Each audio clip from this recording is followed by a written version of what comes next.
5 detidos en Boiro por tráfico de drogas, branqueo de capitais e pertenza a grupo criminal. A Garda Civil comisou máis de 7.000 doses de heroína e cocaína nos rexistros.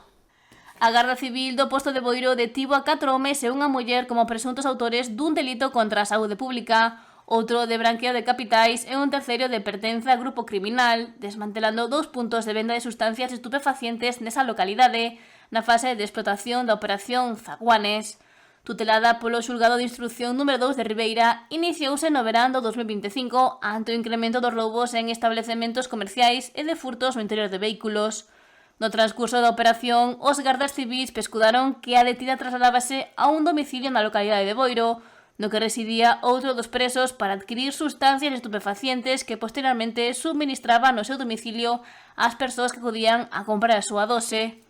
Isto xeraba unha trafega constante de toxicómanos á zona, advertindo que algúns acudían portando efectos de dubidosa procedencia que utilizaban presumiblemente para o pago das sustancias.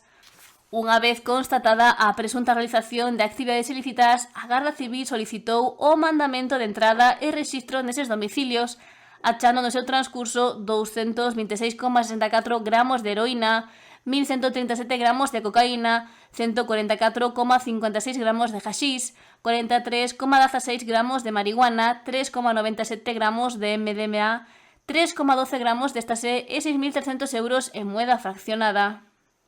A Garda Civil detivo os 4 homes e a muller como presuntos autores dun delito contra a saúde pública, outro de branqueo de capitais e un terceiro de pertenza a grupo criminal, imputándolles, ademais, aos moradores dos domicilios registrados un delito de receptación e incautación dos efectos atopados. Os detidos e as actuacións realizadas foron postos ao dispor do xulgado de instrucción número 2 de Ribeira.